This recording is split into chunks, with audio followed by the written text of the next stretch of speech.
Welcome to the Broski Doodles podcast, the best podcast in all the lands and in all the seven seas. And today is your boy Kiko Cervantes, like always, like every fucking week.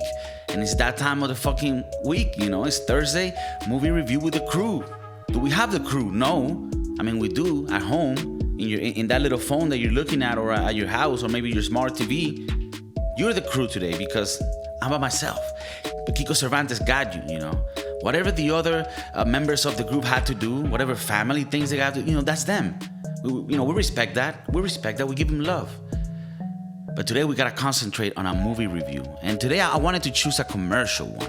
And like I said, because I'm by myself, it's gonna be more like an ASMR episode. You know those things where like they do porn through audio? Because you're gonna, hear my beautiful voice. It's gonna be crazy. It's gonna be lovely. I wanted to do a commercial movie so that hopefully a lot of people watch this one, you know? Now, like I've always said, the concept of this Thursday movie review with the crew that we do is that you watch the movie first and then you hear the podcast so that you can see our critiques and shit. So do that if you haven't. And the movie is Spiderhead. It's on Netflix. It's one of these commercial movies that Netflix, recommends. It's with Chris Hemsworth. He's a little hottie. So yeah, I mean, it's one of those commercial movies, but I wanted to, just take a look at it and see how are these movies being made these days. And this one's actually partly produced by Chris Hemsworth, who's one of the main characters as well. And I gotta say, this guy's super good actor, and even though he does a lot of commercial shit, like he's able to do like comedy too, and integrate like little bits of emotion that are funny and weird and shit. So this movie brought that. I mean, that being said, this movie was sort of like a movie, like one of those movies that I could enjoy, just chilling at home, having a beer, eating some pizza, and I'm like, oh, okay. It's not that long. It's like an hour and 40 minutes, so I appreciate that. These days, a movie being that long, even if it's not the greatest movie, it's short enough for me to like, okay, see it. You didn't waste that much of my time. I thought it was a cool concept, So the movie takes place in this like futuristic type jail where there's certain inmates there, where all the inmates there come from actual jails, but they apply to this program, which is sort of like a bio lab where they test things on humans, drugs. So you sort of accept being tested on with these different drugs. And obviously there's, risks to that. But in return, you get to live like in a nice facility where it's supposed to be like, open doors, where you're not living in a jail, you live. I mean, it's pretty much like a fucking mansion in like a forest in an island. It's pretty weird. It's actually funny because that's not really how things would go down if you had inmates. But it's pretty raw. I mean, obviously, people watching this, if you saw the movie, there are some people that still listen to the review just to, fuck around and have fun, and that's cool too. So for those, I do like to do a little bit of a context. But yeah, so the movie pretty much takes place in like a little island where they have a prison that Chris Hemsworth runs. And he has all these inmates that he gives them drugs and tries, experiments on them. And, you kind of get to live this nicer sentence instead of in like a hard jail. You're here kind of like in a little cool house, type shit. But yeah, you're obviously being fucked with, And people have a pack in their back that's connected to their veins where they put the little jars of the different drugs that they can, send. And this is funny. This is similar. Like one thing I related it to is like places that you can go to these days where you can get tested for different products. Like there's products that are tested on animals, and that's unethical. And also, I think that is done less and less. But that exists. Testing. Products gotta be tested. So sometimes they're tested on animals, sometimes they're tested on people. And people are able to, say like, look, yeah, I acknowledge that I'm gonna be tested on, that there's risks, and I accept that. And in return, they might get some cash money, but they are, to attend to any consequences that comes with that. And in this movie, I see it very similar. It's just that the technology is much more advanced, and the drugs are actually things that fuck with your mind and how you're able to to perceive the things around you, you know, which is pretty crazy. And I really like that concept, you know. I'll be honest with you, these days, I thought the movie was gonna be like super dumb. And I am, you know, I did prejudge it, and I do have a bias. So it surprised me that it wasn't super dumb. It wasn't the best movie I've seen, but I like the concept. Apparently, this concept is from like a book that was written in like 2010. I have the info so that people don't say like, "Oh, so that's it. You don't have any information." It's based on a short story called "Escape from Spiderhead" by George Saunders. It was published in 2010 in the New Yorker. So, you know, the movie is much more mainstream in comparison to the actual book, but you know, I mean, I think it's a cool concept. So, you know, pretty much the guy, Chris Hemsworth, had like this palette of different drugs that he wanted to try, right? And he used like a bingo card, which even though it's like a little cheesy, I liked it. And one of the main ones that they were testing was N40, which is the love one. So like, if you know, they injected this shit in you, and then you would feel love for the people around you, you know, to the point of like having sex. And there were different ones, right? Like one for you to laugh, one for you to cry, one for you to feel different emotions. But, you know, the whole thing of the movie was that at the end, really, it was B16, one jar, one little chemic thing that they put into you was red. That will be the one that will take your will and will make it so that you accept it to anything. Because you needed to say, "I acknowledge" to all of the tests that they were giving you so that it could be legal, right? So, you know, part of the movie has to do with Miles Teller, one of the main characters, which is one of the prisoners. He doesn't want to say that he acknowledges at some point, which I guess is, you know, part of why the whole thing starts failing, because he should be saying yes, and at some points he's not. So I found some holes in the movie, but like I said, in general, just because of the concept being pretty cool, I kind of followed up with it. I did feel that the open jail system wouldn't work in real life, because you have some of like you have murderers in there, so they would fucking murder you. So that part I was like, you know. Towards the end, right, like Miles Teller, he makes it look, well, the whole movie makes it look like B16 was like the real drug they were after, which they were in the story. But I feel like every other drug was like insanely important, you know, because one thing is to make you do the things you want to do, like, "Oh, I want you to do this, do that." But the fact that you could put like love into somebody and then them falling in love with you, not because you told them to, but because they wanted to, for example, that's one thing. But there were so many other drugs that they invented that I was like, no, I think all of them were valuable. I mean, valuable in the sense of like how impressive it is. I'm pretty sure it's unethical, and I'm not sure how this would work in real life. But hey, it's not that far from what reality could be, you know.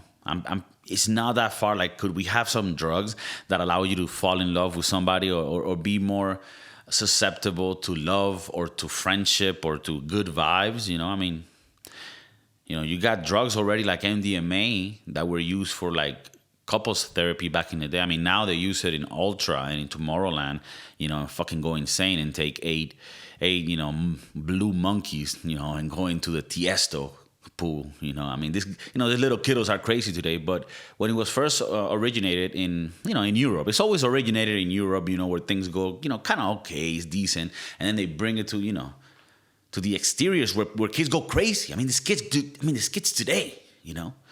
So MDMA already makes it so that you can feel a little more sympathetic for the people that you're dealing with, and that allows you to have a better conversation with them. People that smoke weed, you know, they say, I have friends that have smoked weed in the past, and they say things to me like, "Hey, Kiko, when I do it, I'm very chill, you know, I'm very like chill. And it's like, it's hard for me to be mad, and I just see things in a more chill way. You know, it really helps me, Kiko." So there's already things out there in place that can allow your view of things to be a little bit better, in some people's opinion.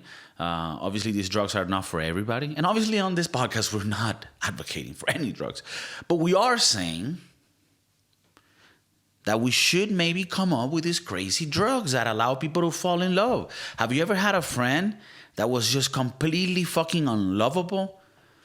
And eventually you be, unfriended him? Have you ever unfriended somebody in real life? Like, you just have to, like, stop, like, not talk to him for a long ass time, and then it's like unfriended. It's almost like, on Facebook it's a little easier. In life, unfriend. But there's people that are unlovable. If you could make them love them, and in the movie they mention this, like, there's people that maybe cannot love, and you gotta fucking give this, like, drugs so they can love, And I don't understand that, because in my mind, I always know how to love, I know how to love always. Like, I always felt like the love. So I don't know when they say you cannot love. I don't know. I can only love, And I love hard, I love hard and passionately. But I found the movie to be cool as fuck in that sense. It wasn't that fucking great of a movie, again.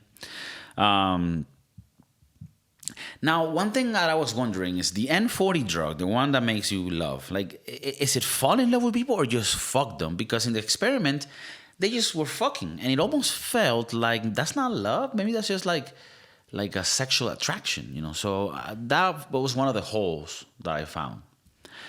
The little pack system where they put the little, syringes or little vials of the drugs, I found that cool because it made it real. It made it that when they had the little app that you used to send the drugs into the system, it wasn't just an app doing it through like a chip in your brain, which they couldn't really explain technologically. This was literally things that were just going, in your veins, but that were on this little pack, and you were just directing them to go into the body. So I found that to be, like, it made sense, that thing. So there's no hole there, It was a little funny, the scene where he had to fuck the crackhead, where they give Miles Teller like the double amount of like the drug of love so that he could actually find her attractive. I mean, I don't know if she was a crackhead, but that's what they made it seem. I'm not trying to judge, but that's the director, made it seem. I did find that they didn't really have much context into the characters. So, and I don't know if that was on purpose. Sometimes you want to do this. Like, it's not always the right choice to give too much context on characters. Sometimes keeping it vague works for the story, So, and sometimes it doesn't. Sometimes, and in this one, I mean, I don't know if it had to do with making the movie certain length, but I would have, like, they tell you little bits and pieces of what people's life were before. And I think that is part of what they wanted to do in the movie. They didn't want to go in too deep. It's almost like they just did it with flashbacks. Like, Miles Teller's story was that he, crashed his car, and it was his fault because he was drunk and he killed his girlfriend and he felt sad and all this shit. And they tell you all these things through flashbacks, So the only thing you really see in the movie is this island. And I think that's one of the reasons why they do this is to save on production.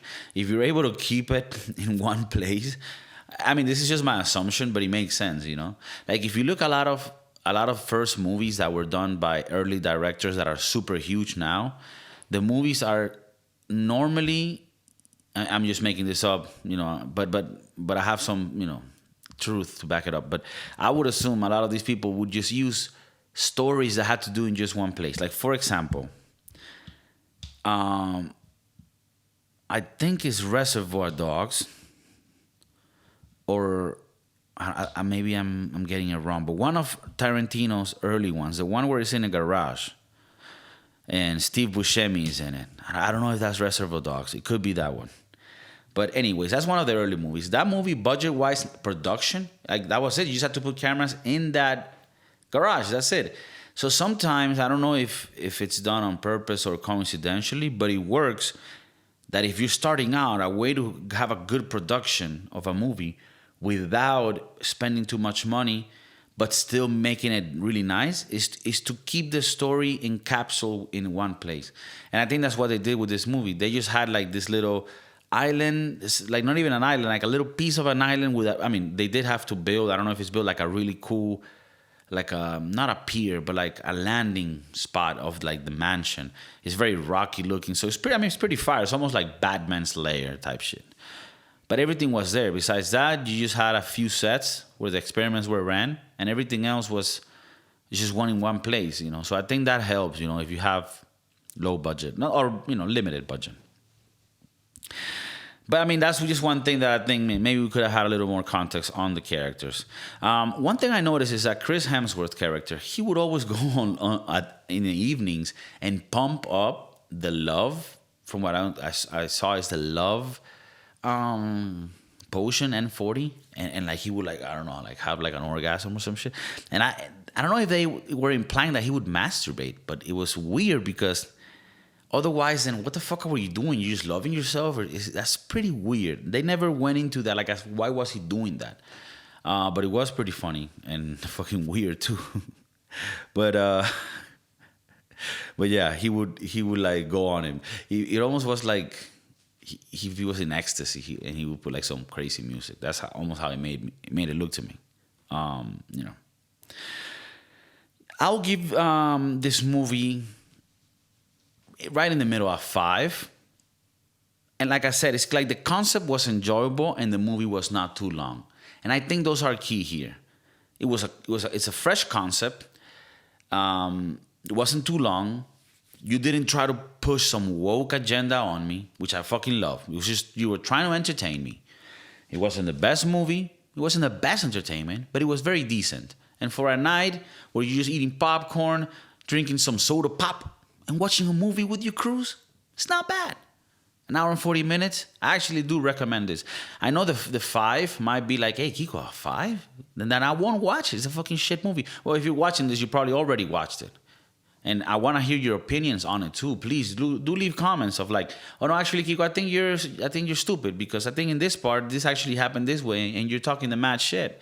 And I'll be like, damn, I am talking the mad shit. I would recognize the fault, That is part of growing up and getting to zero. Being able to know where you failed and acknowledge that and address it. Okay?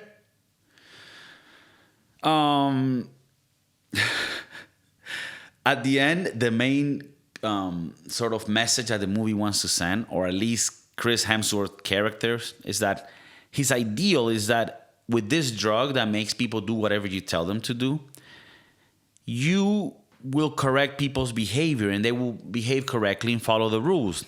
And in essence, I don't mind that too much. I do think there's a lot of people in the world that aren't behaving correctly. And you're just like, fuck, like it's just little things, little things that you deal with like in a normal day going, you're like, fuck, why this, why they act like, fuck. So I get that. Like if we could have, but that's not ethical, and that's not free will. So that was the problem, right? He wanted to do it do it the wrong way, right? But he had the right mindset, I think. Ultimately, he wanted people to behave, right? So, and if you think about it, like religions and different, and nothing against religions. I think people that that's cool, but religions and different belief systems are meant and were created to sort of give you a guidance and kind of control you in a little way, sort of like these drugs would. Like if we could control what you do in a way by me telling you have to follow certain rules, I am controlling you. So, there are things that exist already, and I think a lot of humanity has to do with finding ways to control others. That is sort of what the whole thing has been, right? I mean, we're competitive animals. We don't have claws, and we don't go out there and rip each other's face apart. Not all the time, but we do it in a different way. We're still competitive people, and that's what the world is. Like you try to have people do the things that you want to do, and sometimes that's a good thing. Sometimes there's people that know a good system and want others to like, hey, find out about this system. But obviously in this story, it was, for the wrong reasons. It was for money. But it did make me feel like hopeful, like fuck, like maybe there will be drugs like this in the future. You could see how this shit could be used in the wrong way, like a girl that wants a guy to like love her and fall in love with her. She would, put this shit in the guy's drink so that he could, sort of like spiking a drink, but not to like have advantage in like a sexual way, but more like in a sentimental way. Like, why can't you fucking love me? Okay. And then you fucking put the it'll be very dangerous, obviously. So hopefully these things are not close to being discovered or made, but I like the concept again of the movie. I give it a 5.5. Fuck it. If I'm talking about it like, fuck it, 5.5. 5.5. Would I watch it again? I wouldn't watch it again. Did you give it the one thumbs up on the Netflix thingy? I didn't. 5.5. 5.5 for the kiddos. For the community, I give it a 5.5. I don't give it a 6. Chill with it. Some people over there were like, hey, if you already gave it a 5.5, why don't you just, take it to 6? You pretty much just round it up. But nah, you know why? Because the ending could have been better. I like the fact that he's like, Chris Hemsworth's character is all fucked up on drugs. He just crashes into a fucking mountain. I mean, he dies happy, but that was a little stupid. But I mean, but then the other two escaping, they just escape in a boat. Like, they got to show a little bit more of what happened, because they're not, I mean, apparently they were criminals, but they discovered this fucked up system. So they should be set free. They don't have to escape. And then they should have shown them like just having a normal life and living together. That would have been, I think, a better ending to finalize and conclude the movie. Again, I'm not a director. I've never made a movie, but I'm very critical, and I will talk shit about the movies that I watch. And that's, why we have this fucking segment on Thursdays, Another thing that I think could have gone better is like, this guy, Chris Hemsworth, had no security, had nobody there in the place. Again, I mentioned this earlier, but how could he run this and nobody rebel and just fuck him up? Like, these are criminals that are there. So that part I found weird. It was just him and his little like programmer that would help him, and then that's it. So, I mean, of course, it's a movie. You gotta suspend belief in some moments, but I felt that was a little funny. Like, at times, I'm like, bro, if these people, you give them these drugs that are heavy, like there was one that would make you trip, like acid, but in a bad way, like it's fucking salvia. Like, that's pretty much what it was. It was like, it was called like a dark psyllium. It was very funny, right? Like hilarium, like hilariouslium for like laughing, or like love, whatever. N40 was like lovelium or whatever, some shit like that. And like the one where you go dark, it was called like darxenium or some shit. And it was literally like salvia, Like, I'm not at liberty to discuss things, but I do know from very close encounters that salvia is a crazy, crazy trip. A very crazy one, not an enjoyable one, not at all. One that will make you question, who the fuck are you? And not in a personality, like where you're going in life. Wait, no. Like, what the fuck is it? You know what I mean? Like, are we human? Why? This is why is your existence? Am I a baby just being, what is this? What? So that was kind of like what salvia, I think, like they were mimicking that. And so if you give one of these people salvia and they go crazy, they will kill you. Well, in the movie, one of the girls got like killed herself. She could have gone there and fucking killed Chris Hemsworth and gone crazy. So part of that was a bit like, come on, man. You got to give it a little more. So for all those little things, I give it a 5.5. But KIKO, give it a 6. Round it up, dog. I said no, bro. It's a 5.5. In the Broski Doodles, when we put a score, we got to be firm with it. If I start changing it, then are we even like an official standard for movie review these days? Would we be one of the main indicators of movie quality that people look at in the whole world if we were changing the scores just willy-nilly? No, it's a 5.5, okay? And I'm sorry if I'm taking off the sweat from my face. One thing that you would notice, and I'm noticing when I review the episodes, is that with the lights and shit, my face is very shiny because it has the grease, right, of a little pork. And let me know in the comments if you think, as I am thinking sometimes, if my face looks like an empanada. Like an empanada, and I don't mean like a Chilean empanada that's like more in the oven. I mean like a Venezuelan empanada, Colombian empanada, greasy on the outside. If I look like an empanada or a pastelito, or a tequeño, but not the tequeño with the rough, no, the one that is fried in the happy birthdays and has the little bubbles, very greasy, but yeah, more like an empanada. If my face looks like an empanada or a pastelito, let me know in the comments, please. I really do need to know, because that's how I'm seeing it sometimes when I be posting these videos. Like I said, 5.5, I won't change the fucking score because that's what keeps us here. That's what keeps us being number one when it comes to movie reviews around the world. I hope you would enjoy. Is that really how you say things, Kiko? You went and learned English, but now you don't really. I hope that you enjoyed this episode. You see, sometimes I gotta teach myself how to speak. I hope that you enjoyed this episode. Okay, I hope you enjoyed this episode by myself. A little more ASMR, a little more sexy. Full screen. You can see my face, and like I said, because you see my face closer, you can see if it's an empanada face or a pastelito face.